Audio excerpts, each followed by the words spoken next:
aconteceu e quais foram as mudanças que foram ocorrendo que trouxeram tantas vantagens para o ser humano, tá? Então, eu vou colocar os slides, não esqueçam de anotar as coisas mais importantes no caderno e a gente vai falar, tá bom? Vamos lá. Evolução do homem. A evolução humana, ela se deu a partir de muito tempo. E a gente primeiro vai destacar o que os primatas, né, não que o ser humano, mas o que os primatas têm de diferente em relação a outros grupos de animais. Primeira coisa são os dedos na pata, na verdade, os 5 dedos. Isso fez com que a gente desenvolvesse habilidades para manipular, para locomoção maiores. Ainda sobre isso, o polegar foi um diferencial. Então, não basta ter os 5 dedos, a posição do polegar fez o que a gente chama de coordenação motora fina, tá? E isso fez com que a gente desenvolvesse novos objetos e tivesse mais habilidades. Além disso, a grande mobilidade dos membros ao tronco, a capacidade que a gente tem de executar muitos movimentos, facilitou o deslocamento de um galho para o outro, também trouxe vantagens em relação a outros animais. Aí, sobre as características, a gente tem mais duas. A visão tridimensional, que foi fundamental para desenvolver a vida em árvores, tá? Porque isso facilitava a percepção de espaço e diminuía a chance de cair ou de errar um galho em relação a outro. O comportamento social das 5, eu acho que é o mais importante para garantir a evolução e sobrevivência dos primatas. O fato de nós vivermos em sociedade, né, não só nós, seres primatas, trouxe uma vantagem enorme. Isso facilita na defesa, no desenvolvimento da vida, na reprodução, e trouxe, por causa disso, uma evolução até que rápida dos primatas em relação a outros grupos animais. Então, esses 5 itens são as características físicas do processo evolutivo, tá bom?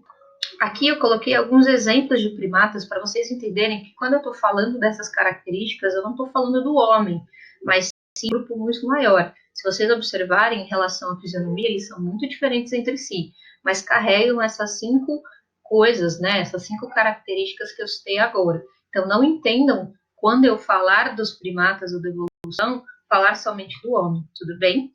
Bem, seguindo adiante. A gente tem aqui um infográfico que mostra um pouquinho quais foram os homens que surgiram ao longo do processo evolutivo.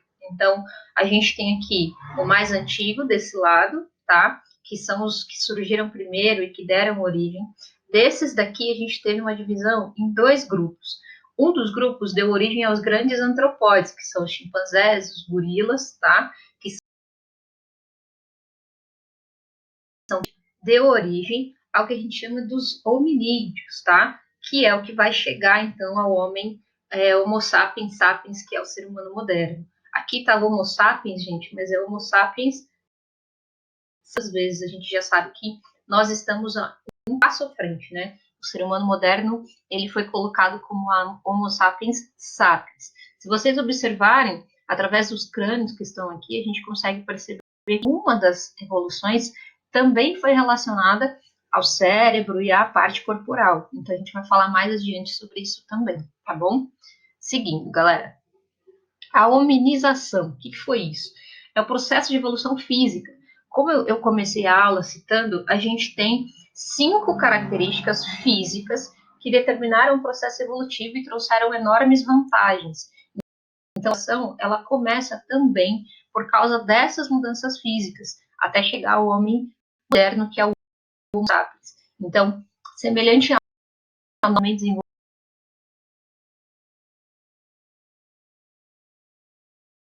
e trazendo consigo aquilo que era mais vantajoso. Então, a hominização se dá a partir da evolução do homem, beleza? Muito bem. Uma das coisas que forçou essa hominização foi o clima, tá? O clima, a mudança de habitat, fez com que as características físicas mudassem e o processo evolutivo acontecesse. Parte da floresta tropical foi se transformando, por exemplo, em savana. Isso eu estou falando há milhões de anos atrás, tá? E isso forçou o homem que vivia naquele lugar a se adaptar também a essa de habitat, de ambiente. Então, as características foram sendo acontecerem em função do ambiente. o que trouxe esse processo de hominização, tá bom? Por causa da mudança de habitat, o homem se viu obrigado a fazer algumas outras operações físicas. Então, foram obrigados a esticar o tronco para conseguir observar o que estava sucedendo. E começaram a usar as mãos não mais para segurar em árvores ou só para habilidades relacionadas à locomoção, mas também para coletar alimentos e para desenvolver objetos. Por causa da mudança do habitat, a gente teve um processo de urbanização muito, muito grande, porque a gente foi forçado a se adaptar a uma condição nova para sobreviver muito rápido em relação ao tempo geológico. Tá bom? Mais uma vez falando desse processo, eu coloquei aqui uma outra imagem para vocês perceberem quando que esses hominídeos de 50 mil anos, o Australopithecus entre 2 e 3 milhões, o Neandertal 100 a 400 mil, e o homem moderno, teoricamente, surgiu há 40 mil, esse novo. Além do que a gente pode observar a mudança craniana, né, na caixa craniana, e o aumento da massa encefálica. Resumindo palavras, a mudança física do cérebro e o tamanho dele, que aumentou consideravelmente, justamente por causa da necessidade de se adaptar às novas condições ambientais.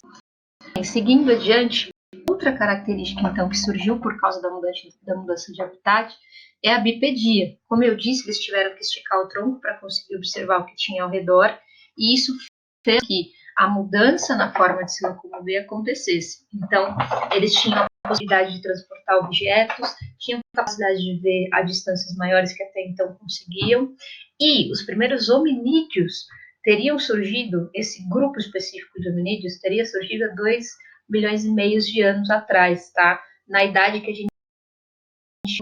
Esse grupo é o grupo que já andava ereto e que já tinha habilidades com objetos, tá? Não é o grupo que deu origem aos matos, por isso que o tempo geológico é relativamente novo, tá bom? Eu vou mostrar para vocês agora os principais grupos, né, os principais seres que viveram do grupo dos hominídeos e que deram origem, então, ao homem moderno.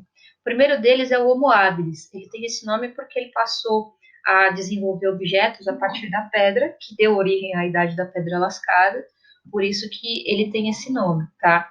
Vivia na África, essa era a capacidade principal de desenvolver objetos a partir de pedras, tá?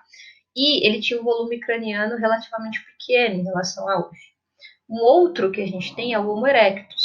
Esse Homo erectus, ele já esticou-se para a Europa e para a Ásia, fabricava instrumentos, já usava fogo, tá? Protegia-se já em cabanas ou em cavernas e confeccionava roupas de pele. Então, vocês conseguem perceber a mudança considerável de desenvolvimento de habilidades em relação ao anterior, tá? Uma outra coisa interessante é que eles emitiam sons para se comunicar. Então, não havia ainda a linguagem oral como a gente conhece hoje, usando o idioma, né, no nosso caso português, mas já existia a comunicação oral através dos sons, tá? A gente também já tinha um aumento da caixa craniana, né, em relação ao anterior. Um outro que surgiu, antes deixa eu falar do corpo, né, gente? Aqui a gente consegue perceber como é a estrutura corporal atual, que é o homem moderno, em relação ao Homo erectus. Muito parecida, exceto pela altura, né, que ainda era uma estrutura relativamente mais baixa. O restante é muito parecido, tá bom? Bom, agora sim, o terceiro, que é o Homo sapiens neandertais ou neandertalenses, como vocês preferirem, tá? Reparem que a caixa craniana já aumenta consideravelmente, eles já diminuem as características protuberantes relacionadas aos primatas, são baixos em relação ao que a gente tem hoje, e eles já têm, então, a formação de grupos de caça, já tinham rituais funerários, eles já conseguiam fabricar ferramentas mais específicas, como lanças e raspadores, e acredita-se que a extinção por condições climáticas ou por conflitos com outras populações teria feito esse tipo de hominídeo desaparecer. Essa não é uma teoria comprovada, é só uma possibilidade para explicar por que eles teriam entrado em extinção, tá? E aí, depois desse, a gente entra no homem moderno, tá? Que surgiu mais ou menos assim, 150, 100 mil, anos atrás. A gente está falando do primeiro homem, tá? A raça moderna teria surgido há 40 mil anos. Eles ocupam já quase todo o planeta. São muito mais altos em relação aos que eu falei anteriormente, tá? Tem um comportamento social muito mais complexo, apesar dos hominídeos sempre viverem em sociedade, e desenvolveram a simbologia e a linguagem. Então, isso também foi uma vantagem em relação ao convívio social. Os que eu citei agora, anteriormente ao Homo sapiens sapiens, são os mais próximos do homem moderno. Esses 4 que eu citei para vocês são os que estão evolutivamente mais próximos. Mas existe um outro grupo muito maior que vem antes desses 4, que também está relacionado à evolução, principalmente do grupo dos hominídeos, tá bom? Então aqui é só para a gente ter uma ideia de como o processo evolutivo do homem se deu, ok? Beijos, galera, até a próxima.